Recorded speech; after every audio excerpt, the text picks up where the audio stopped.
vaya preparándose. Acuérdate lo que hablamos ayer.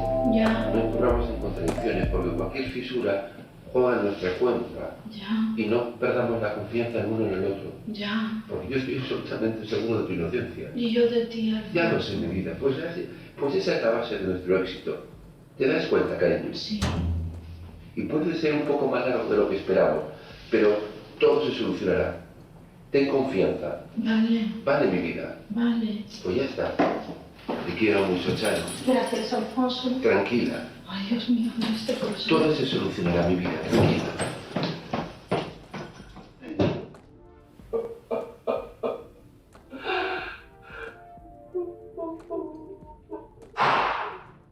En el día de hoy vamos a hacer hincapié en varias cuestiones de lo que sería el caso Asunta, cuestiones clave de los hechos y varias incógnitas. Y es que ellos siempre negaron todo durante un juicio en el que Rosario Porto era muy vehemente, en la cual se preguntaba incluso cómo iba a acabar yo con la vida de Asunta, a la que quería tanto y por qué me preocupaba tanto. Sin embargo, es que el jurado popular no dudó con los indicios existentes que había en considerarles culpables tanto a Rosario Porto como a Alfonso Basterra de elaborar un plan conjunto y premeditado para acabar con la vida de su hija. Pese a la contundencia de la sentencia, el caso dejó muchísimos cabos sueltos que aún a día de hoy, más de 10 años después, seguimos viendo, y es que el principal motivo del crimen no se sabe. Hubo espacio para múltiples teorías sobre el móvil de este truculento crimen, y algunas de ellas incluso disparatadas. En algunos casos se apuntaba al encubrimiento de otras prácticas sexuales basándose en diferentes fotos de dudoso gusto de Asunta disfrazada, y en otras se aludía a que Porto quería evitar que la pequeña cobrase la herencia de sus abuelos. Pero el fiscal en todo caso sostuvo en su alegato final la teoría de que la madre le estorbaba, que su hija y que Alfonso harían lo que fuesen por Rosario para volver con ella y recuperar su nivel de vida. En cualquier caso, eso no se sabrá a no ser que el periodista vasco, hasta ahora siempre hermético y en esa cárcel, decida contar más cosas. Otra de las incógnitas del caso evidentemente reside lo que aconteció aquel 21 de septiembre que se considera probado que los tres comieron en el piso de Basterra y que preparó champiñones, y que fue entonces cuando la drogó con orfidal que consumía la madre pero que compró el padre en los días previos. En el chalet estuvieron desde las 6:30 hasta las 9 según la sentencia, y en ese intervalo se fija la muerte de Asunta, que probablemente dicen que habría sido asfixiada. Después la trasladaron a la cercana pista forestal de Feros, donde la dejaron en la cuneta junto a ese árbol, donde luego la encontraron de madrugada 2 amigos que habían salido a un club de alterne llamado La Tanguita Roja. Pero en el día de hoy vamos a hablar de Alfredo Balsa García, este hombre que junto a su amigo encontraron el cuerpo de Asunta en esa pista forestal de Feros. Pero años más tarde este señor fue condenado a 5 años de cárcel por tráfico de sustancias. La policía lo interceptó en Santiago con medio centenar de bolsas de sustancia blanca por valor de más de 2.500 euros que repartía a domicilio en las 4 provincias gallegas utilizando coches de alquiler. Pero la verdad es que solo cumplió 9 meses en prisión, ya que un juez accedió a suspender la condena tras alegar su letrado que se vio obligado a vender sustancias por su adicción. Luego salió de prisión, le hicieron algunas entrevistas a este señor. De hecho, me parece que también sale, ¿no?, en esos documentales que están en Netflix. Pero este hombre que hallaba el cuerpo fue investigado en su momento. De hecho, cayó en contradicciones en uno de los primeros momentos. Y lo extraño también, y lo cual cita el abogado Aranguren, es que el coche de este señor que estaba en ese club de alterne ni siquiera se investigó ese día, ni siquiera se miró el maletero ni la parte trasera, absolutamente nada. Pero es que Alfredo Balsa, aparte de hacerse conocido por esa pesada losa de ser un reincidente y además haberlo condenado por tráfico de sustancias, pues evidentemente fue célebre por una desgracia en cuanto al caso Asunta. Y es que su actitud y la de ese amigo cuando se encontraron el cuerpo sin vida de Asunta en esa pista de Teo, cuando regresaban de noche a sus hogares después de pasar unas horas en la Tanguita Roja, fue llevada a las portadas de los periódicos. Aquella madrugada del año 2013, según explicó Alfredo en ese juicio por la muerte de la niña, habían acudido a ese club. Al salir y dirigirse a casa en el coche fue cuando vieron el cuerpo sin vida de Asunta. Pasaron por delante y retrocedieron al darse cuenta de que lo habían visto, aunque todavía no sabía si era una persona o un muñeco. Pero continuaron adelante porque Alfredo en aquellas fechas tenía carnet retirado y no quería que la policía lo sorprendiese sin el permiso. Pero la mala conciencia de callárselo les venció. Podía haber sido hija nuestra, había dicho en el juicio. Volvieron sobre unos pasos una vez que dejaron el coche en ese bar Feros, situado a menos de 1 kilómetro, y ya de nuevo en la pista forestal telefonearon al servicio de emergencias y a un sanitario les fue dando pautas por el móvil de los pasos que debían dar para comprobar si la niña seguía con vida.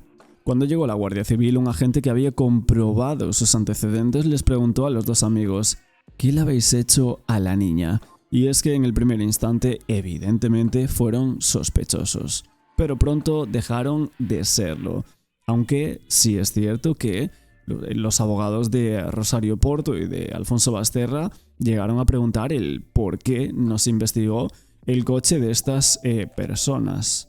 Y claro, y es que este señor tuvo varias mentiras. Este alertante, Alfredo Balsa, dijo que iba a pie cuando encontró el cuerpo de Asunta, pero es que en realidad iba en coche. Aquí estaría ya la primera mentira. Manuel Crespo, también vecino de la zona, comunicó a los agentes que había visto un coche deambular por la pista de Teo y que coincidía con el que tenía justamente ese alarmante. Finalmente, luego Balsa ya confiesa que pasaron por allí en coche y no a pie. Vamos, que mintieron a los agentes porque uno de ellos había bebido y tenía miedo a dar positivo y al otro le habían retirado el carnet hace 1 año y medio. Y otra cosa más sobre el señor Balsa, y es que estuvo, me parece que había sido en varios programas de Telecinco, no sé si era el programa de Ana Rosa que estaba cubriendo todo lo que sería el caso Asunta, y hubo un momento en una de esas entrevistas que en esos programas este señor aseguró, entre otras cosas, que alguien movió el cuerpo de la menor en los 2 o 3 minutos que habían transcurrido entre el momento en que lo vieron por primera vez y cuando volvieron al lugar tras recuperarse del susto inicial. Balsa aseguró que inicialmente la niña tenía el brazo izquierdo sobre el tórax y posteriormente estirado a lo largo del cuerpo. Pero es que también dijo este hombre, natural de Roxos pero residente en Teo, que en todo momento tanto él como su compañero tuvieron la impresión de que no estaban solos y que allí había alguien más observándolos. Y es que allí habría una nueva hipótesis, la de que el cuerpo de Asunta se colocó después de la medianoche y quien lo hizo tuvo que huir de forma precipitada antes de la llegada del coche de Alfredo y de su colega. El problema es que si esta teoría de estas personas y esta situación que ellos creían, si pudiera llegar a ser cierta, por lo tanto, el relato en contra de Rosario Porto y de Alfonso Basterra caería en picado. Por la noche, yo desde que salí del bar, yo hasta no sé, serían las 2 menos algo, estuvimos yo y un colega mío, pero bueno, mi colega, yo ya no, pero mi colega estaba tan bomba y me decía Alfredo que no es un cuerpo, que desde dentro del coche, que es un espantapájaros. Porque hombre. pasasteis por allí con el coche vosotros. Claro, es que yo pasé con el coche, me marché, volví con el coche y volví ahí 3 veces. ¿Cuál es el motivo de que yo fuera 3 veces? Que yo ahora mismo estoy andando sin carnet de conducir. Por eso yo quería esconder el coche, porque la Guardia Civil me iba a joder el carnet y todo eso. Entonces, ¿eso fue sobre la 1 menos cuarto, 2 o qué hora fue? Eso fue a la 1:18 más o menos, 1:20 más o menos. Vale. ¿Tú qué haces? ¿Llamas al 112 o cómo? Yo desde que encontré el cadáver, yo no me moví de ahí hasta las 7 de la mañana, con la Guardia Civil y todo. O sea que te tuviste que quedar ahí. Exactamente. Yo desde que llamamos a la Guardia Civil, después aún el 112 se puso en contacto con nosotros para que miráramos si estaba cadáver o no estaba cadáver. Y y yo casi hasta las 7 de la mañana estuve ahí con la Guardia Civil. A mí lo que sí que me dijeron fuentes policiales que el cuerpo estaba colocado como muy bien puesto, que no... Sí, estaba muy bien puesto. Pero yo cuando llegué ahí, yo había una serie de cosas y yo cogí miedo y yo después de segunda vez que llegué ahí, el cuerpo ya no estaba como al principio. O sea, porque fuiste y viniste un par de veces. Sí. Como que alguien había movido el cuerpo. Yo creo que los cogí infraganti, dejando el cuerpo ahí. Y yo te digo que estaban allí observándome. ¿Entiendes? Los que fueron, a mí me estaban observando. Lo que pasa aquí es que luego, según la versión oficial, Rosario Porto asesinó a su hija Asunta de 12 años en esa casa familiar de Teo. Allí supuestamente acabó con ella, esperó a que le hiciera efecto la elevada dosis de orfidal que le había sido suministrada después de comer y la había matado asfixiándola con algún objeto como un cojín. Esa es la conclusión a la que habían llegado los especialistas en la investigación de homicidios de la Guardia Civil de A Coruña y que había sido plasmado en el sumario del caso en aquel momento que conocerían las diferentes partes. El juez instructor del caso Asunta, como todos sabéis, José Antonio Vázquez Taín, comunicaba que el levantamiento del secreto de las investigaciones que estuvieran vetadas durante casi 2 meses y concretamente desde la 1:25 de la madrugada del 22 de septiembre, ese domingo, cuando 2 hombres que paseaban por un camino vecinal de Cacheiras en Teo, muy cerca de Santiago de Compostela, se encontraron con el cuerpo de una niña en la cuneta. Es verdad que, según la investigación, lo que queda plasmado en el sumario es que habían dejado a la niña en una posición en la cual habría sido con mucha delicadeza, suponiendo que habría sido la madre, pero en este caso, evidentemente hay muchas incógnitas y una de ellas era la que estábamos ahora comentando, de que el cuerpo de Asunta supuestamente fue movido según lo que habría dicho esta persona. Y es que hay una entrevista de ellos por ahí diciendo que ellos creían que la habían movido y que alguien estaba justo allí en el momento en el cual ellos van y vuelven varias veces porque están como nerviosos en ese momento. Yo creo que esto básicamente se descartó porque ellos iban algo bebidos y por eso mismo a lo mejor se descartó este testimonio que también es clave para el momento de lo que sería el hallazgo del cuerpo de Asunta. Inicialmente los investigadores creían que Alfonso Basterra protegía a Rosario Porto y que habría sufrido alguna crisis que había acabado con la muerte de Asunta. Le tenían por el débil de la pareja y creían que sería el primero en romperse. Con esa imputación de homicidio elevada y a asesinato, su papel había cobrado mucho protagonismo y se le señalaba como el ideólogo del crimen. Enterado en la declaración de su mujer, cambió su versión, negó sin explicar qué eran los polvos blancos y aseguró que nunca le preguntó a Rosario dónde había dejado a la niña el día de su muerte, pero fue quien compró el orfidal y se le imputan también anteriores episodios de sedación a la niña. La búsqueda del móvil del crimen desató decenas de rumores, amores despechados, celos, relaciones sentimentales y comerciales de Rosario Porto, esos viajes a Marruecos bastante raros, con un empresario gallego al que acompañaba como intérprete, y también esa amistad con Messaoud El Omari, ese ex sindicalista que fue condenado a 4 años de cárcel y que justo también había acudido al velatorio de Asunta. Fueron investigados, pero parece ser que no hubo ningún indicio, no se les situó como conocedores o cómplices del crimen. Todo esto según el juez. El Omari negó cualquier relación mercantil o sentimental con ella y que además compartía abogada con Alfonso Basterra. Aunque sí es cierto que hubo la posibilidad de un tercer cómplice que hubiera trasladado el cuerpo de Asunta a la pista de Teo.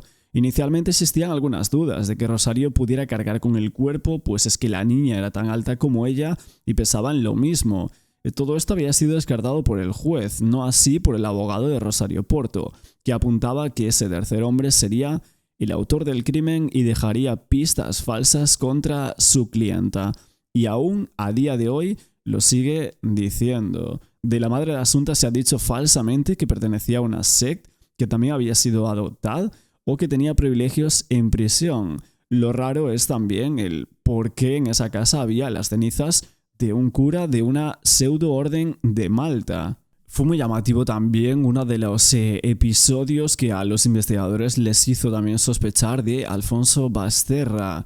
y es que la niña le comentó a una compañera por WhatsApp el 4 de julio un incidente en el cual un hombre entró en su casa con unos guantes de látex y posteriormente a la madre de otras amigas también se lo había contado. Y es que en esos WhatsApp en los que Asunta Basterra habla con una amiga, le dice: hoy me han intentado matar. Así se lo contaba a una de sus amigas más íntimas, un mensaje de WhatsApp en el cual contaba ese incidente del 4 de julio cuando, según la versión de su madre, Rosario Porto, un hombre vestido con ropa oscura y portando guantes de látex entró en el piso de madrugada aprovechando que se habían dejado las llaves puestas en la puerta y fue sorprendido mientras trataba de estrangular a la pequeña que dormía en su habitación. Tras ese mensaje, la sorpresa e incredulidad generó el cruce entre ellas de varios mensajes más. Su amiga finalmente le pregunta: ¿quién te ha intentado matar?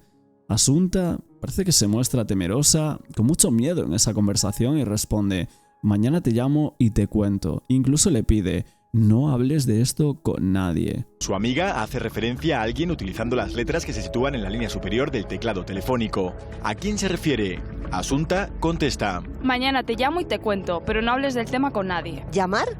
Porfa, si no, no confío en ti. ¿Matar? Calla, mañana. Tengo llamadas gratis. ¿Y por qué no WhatsApp? Entonces te llamo a las 12. No, no puedo. ¿Pero a las 11:30 sí? Sí. Ahí queda la conversación. Parece que Asunta no se atreve a hablar claramente. Prefiere llamar a su amiga y que no quede constancia por escrito de lo hablado. A las 11:10 de la noche, Asunta escribe: estoy en casa de C. ¿Quién es C? Puede referirse a su madre Charo Porto. De ser así, ¿por qué habla de ella así? A lo que su amiga responde: ¿qué haces con QWERTYUIOP? Le voy a hacer una foto cuando pueda. Vale. ¿Se refieren con C y con estas siglas a la misma persona? 9 minutos más tarde, Asunta envía una foto. Ahí tienes a QWERTYUIOP. Y su amiga le contesta: De lado no se ve nada. ¿Quién era? ¿Quién se encontraba con Asunta en ese momento? Si Charo Porto es QWERTYUIOP, ¿fue ella la que supuestamente intentó matarla? ¿Por qué la pequeña habla en clave? ¿Por qué no dice sus nombres ni siquiera a una íntima amiga? ¿Está en esta conversación la identidad de la persona que supuestamente intentó matarla? Hay más de 30 mensajes que figuran en el sumario del caso Asunta y que su amiga se envió con ella el 5 de julio que llamaron la atención de la Guardia Civil, ya que en ellos la pequeña se muestra muy cautelosa e incluso señala que prefiere hablar por teléfono fijo a una hora concreta, que evita dar explicaciones por WhatsApp para que no quede registrado, y esto para los investigadores evidentemente denota claramente que la niña no tenía confianza en sus padres y que no quería que se enterasen de que había informado a su amiga de ese extraño incidente. Y es que en aquellos meses previos, Asunta ya había manifestado otras veces que desconfiaba de sus padres, cuando relató a sus profesoras de música que no se fiaba de ellos porque le daban unos polvos blancos. Se justificaba así por los días en los que había acudido a las clases atontada. El juez Vázquez-Taín creía que porque su padre, Alfonso Basterra, le suministraba Orfidal algunas noches que dormía en su casa.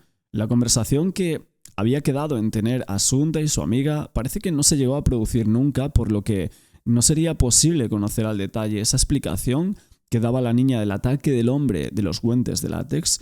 Sin embargo, con posterioridad, la pequeña se informó del suceso a la madre de una amiga, ya que otro día y tras el incidente que la propia Asunta consideró como un intento de crimen, la madre de esa amiga suya la recogió y la llevaba en su coche junto a su hija y a otra menor.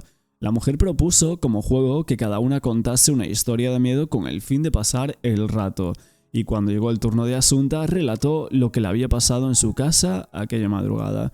El relato no impresionó al grupo hasta que la pequeña les informó que no se trataba de una historia inventada, sino real y que ella misma la había sufrido.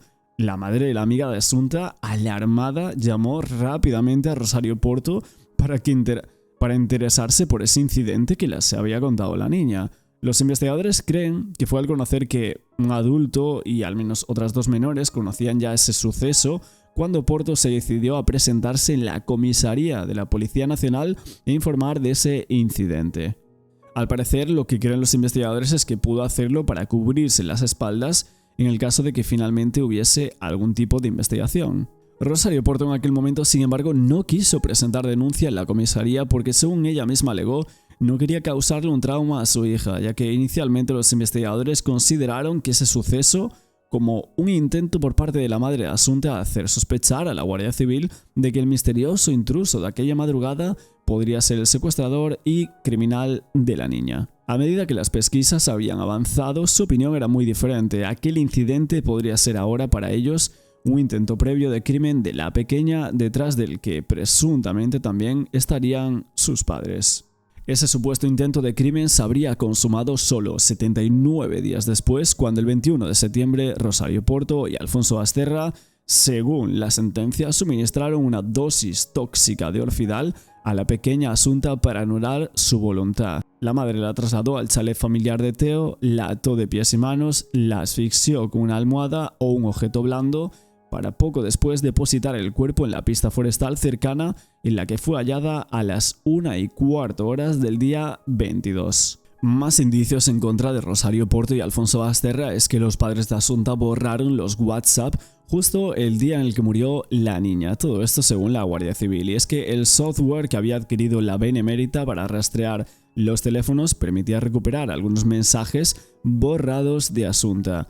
Esto evidentemente alarmó a los investigadores, y es que los mensajes enviados los días 20 y 21 de septiembre del año 2013 a través de la aplicación móvil WhatsApp por los teléfonos de Rosario y Alfonso habían sido borrados, pero no fue posible recuperarlos. Así lo revelaba el agente que se había encargado durante meses de ese estudio del material volcado en los teléfonos y ordenadores de los acusados. Los padres de Asunta, la niña que había sido localizada sin vida en circunstancias violentas en esa pista forestal del Teo, pues ese software que habían adquirido permitían recuperar algunos mensajes de lo que habría sido el teléfono de la menor. De acuerdo con este funcionario, el estudio del teléfono de Rosario Porto dio a conocer una búsqueda realizada en Google el día de la muerte de Asunta, ese 21 de septiembre a las 9:27. En concreto, esa pesquisa en el buscador era relativa a Antonio Muñoz Molina, extremo que la acusada aseguró no recordar o no haber hecho cuando fue interrogada por el fiscal del caso, y a continuación el fiscal interrogó al testigo sobre otros WhatsApp correspondientes a algunos grupos en los que estaba la niña con compañeras de clase. Del estudio del ordenador de Basterra informaron que no se podía saber si se había cambiado el disco duro. En cuanto al contenido, habían hablado de un montón de archivos eliminados de todo tipo, de carácter, y los había cifrado en más de 540.000 archivos. Acerca de si efectivamente alguien con amplios conocimientos informáticos había suprimido el contenido sin dejar rastro. Este guardia había respondido al abogado de Porto, Aranguren, que por el momento no podía afirmar eso. Aún así, nos preguntamos todos cómo alguien puede tener más de 540.000 archivos en un ordenador. Y es ahí cuando salen esas fotografías que a los agentes le parecieron extrañas y que Alfonso Basterra posteriormente en diferentes cartas habría dicho que no serían extrañas para nada. Estoy nerviosa. Hoy me han intentado matar a las 4:20. ¿Y quién intentó matarte? Mañana te llamo y te cuento. Charo, é verdade eso de que intentaron asesinar a Asunta hoxe ás 4:30? Son catuxa. Soy Asunta, no contestes, que ya has llamado. Le caíste genial a mi padre. Sí, guay. ¿Por? No sé, es mi majo. ¿Qué? Que es mi majo. No, solo con mis amigas. Llámame cuando termine el concierto. Estoy casi sin batería. ¿Vamos a salir? Es urgente. Es que no me apetece, tanto has tardado, estoy muy cansada. Solo si sí o no.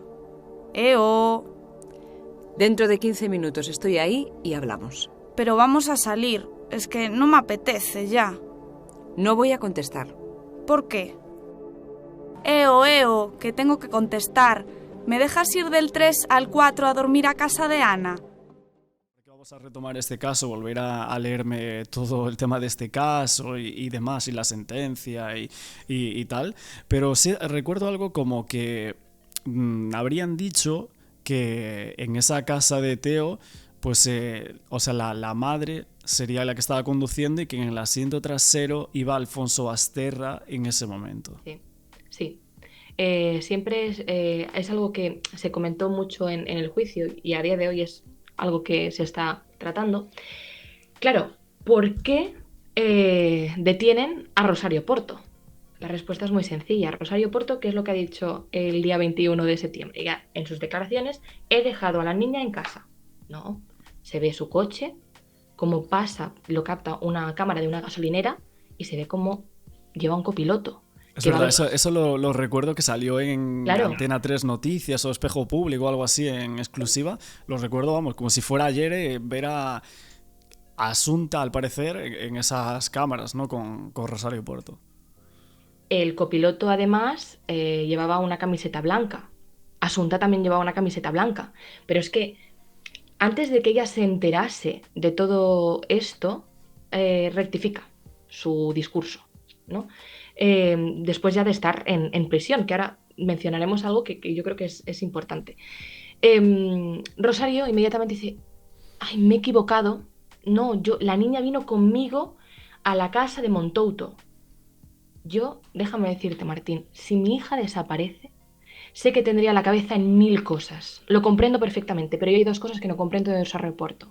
Si no fue ella quien acabó con la vida de su hija, tú llegas a tu casa, ves que tu hija no está, que has llamado a Alfonso, que te ha dicho que no está con ella, y tú lo que haces es poner en su sitio los 2 bañadores que has ido a buscar a la casa de Montouto. Tú te crees, yo que he tratado con familiares de desaparecidos, tú también, en ese momento vas a perder tiempo en poner esos bañadores en su sitio, en dejarlos dobladitos. No.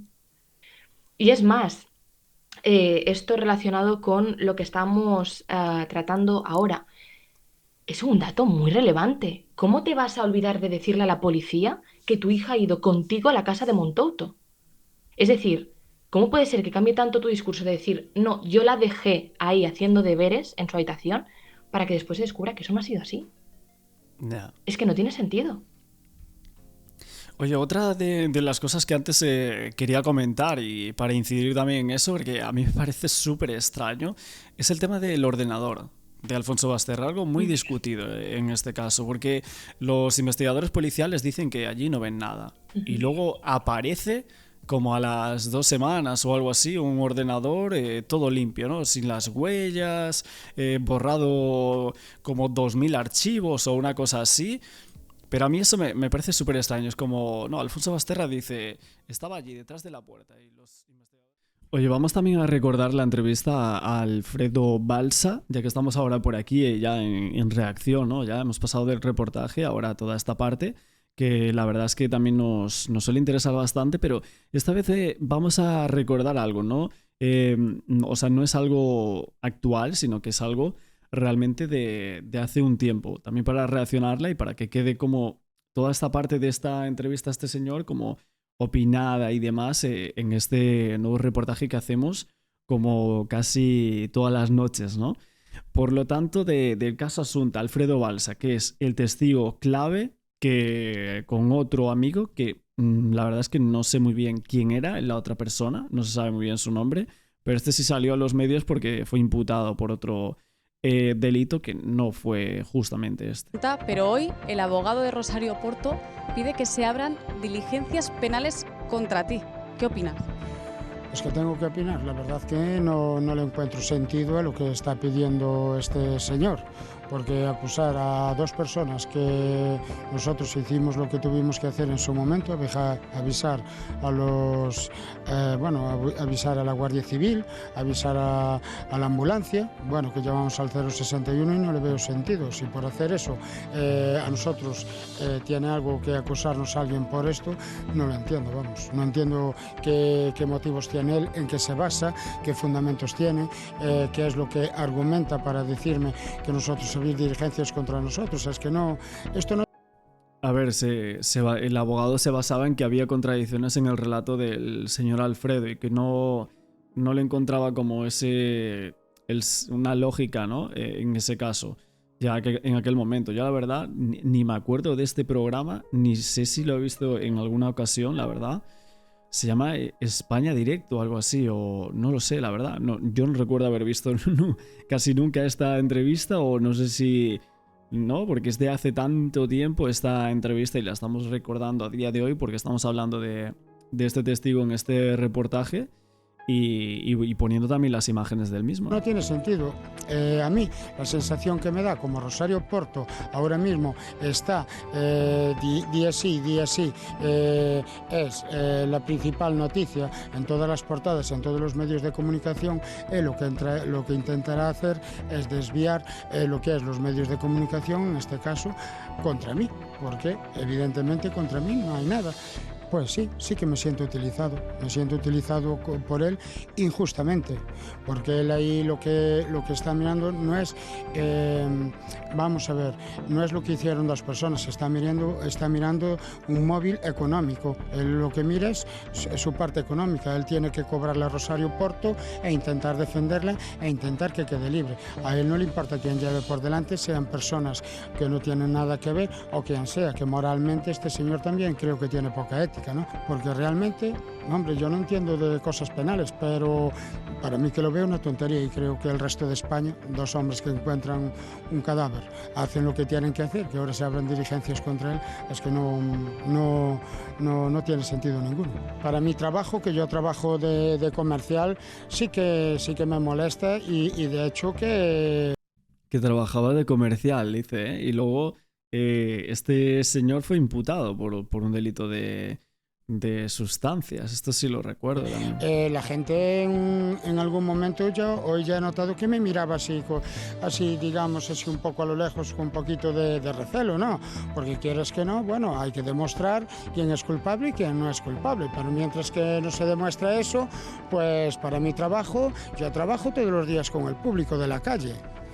Y entonces, pues bueno, a mí un poco me duele. Me duele porque es injusto todo esto que está haciendo este señor. Y yo no he cambiado nada. Absolutamente, yo no he cambiado nada. Yo mi versión la sigo manteniendo. ¿Qué es lo que pasa? Que bueno, cada uno que piense lo que quiera. Nosotros íbamos a tomar unas copas a un bar y bueno, íbamos despacito y fue cuando vimos el cuerpo. Estaba allí tiradito y bueno, en un primer momento, claro, que nos entró miedo. Dice, iban despacito y en ese momento como que les entró miedo. Luego, lo que dice de que si movieron el cuerpo y todo eso, a mí ya es lo que me parece como un poquito más raro, ¿eh? De lo que relata este señor. Y marchamos con el coche. Aparte que yo tenía la sensación, y esto quiero dejarlo muy claramente, que yo nunca en su momento he dicho que yo he visto a nadie allí. Yo tenía la sensación, o bien sea por el miedo o por lo que sea, que alguien me estaba mirando. Y entonces en un primer momento marchamos con el coche. A los 2 minutos yo di la vuelta y me tenía un sentimiento de culpa porque yo dije que yo no puedo dejar ahí a alguien tirado. O sea que en el primer momento fueron allí, sintieron que alguien lo estaba mirando, se fueron y luego pensaron, había alguien allí, o sea, era una niña, así que vamos a volver, ¿no? Si va a estar vivo y yo no puedo vivir con ese cargo de conciencia. Volvimos y después en un tercer momento, yo me marché porque, bueno, había una situación con mi permiso de conducir, ¿vale? Que yo estaba sin puntos y lo tengo que decir claramente para... A ver, estaba relatando, es que no entiendo muy bien alguna cosa, pero dice algo así como que fueron hasta 3 veces, que volvieron. Sí, para que todo el mundo sepa, porque yo me marché de ahí. Y bueno, y después fue cuando llamamos a los servicios de urgencia y a la Guardia Civil, y bueno, y ya fue cuando, y de hecho el doctor por teléfono del 061, que esto también está grabado, que ahí no miente nadie, nos mandó a tocar a la niña, y bueno, y le tocó a mi compañero en el mentón para saber si estaba viva o estaba muerta. ¿Y qué notó? Nada, que ya estaba fría. Estaba fría y de hecho nosotros tuvimos que hacer unas analíticas de ADN. Por lo que dicen que supuestamente que falleció unas horas antes. Pero la niña tal como estaba colocada, pues yo pienso que la debieron dejar en ese mismo momento. Porque es que fíjate lo que dice, que la debieron dejar en el mismo momento. Pero también hay otra cosa que a mí me extraña en las declaraciones de este señor, que dice, la primera vez estaba colocada de una forma y luego cuando volvimos la segunda vez ya estaba colocada de otra forma. Pero claro, es que lo estoy escuchando y volviendo a recordar y dice hasta 3 veces que fueron y volvieron. Pero lo más raro es eso que dice. Y hay otras cosas, ¿no? Como que la Guardia Civil sacó una foto del lugar y estaba como que no se veía nada, ¿no? Y luego el testigo dice que él, si allí estuviera la niña, la hubieran visto, y luego este señor que dice que allí movieron el cuerpo, vamos, que prácticamente que lo habían colocado en el mismo momento en el cual él pasa por la pista. Es que, fíjate, ¿eh? Nadie deja las cuerdas allí aposta, ni nadie deja culillos. La hipótesis que hay únicamente que entre los que transportaban la niña, me imagino yo, para mí que tendrían que ser 2 personas, uno que conducía y otro que la sacaba del coche. Y eso, bueno, eso es una hipótesis mía, vamos. Y todos hemos visto ese punto. ¿Cómo estaba puesto el cuerpo? Porque se ha hablado mucho si estaba transversal a la carretera, si estaba paralelo. Estaba perpendicularmente a la carretera. Estaba boca para arriba y nada.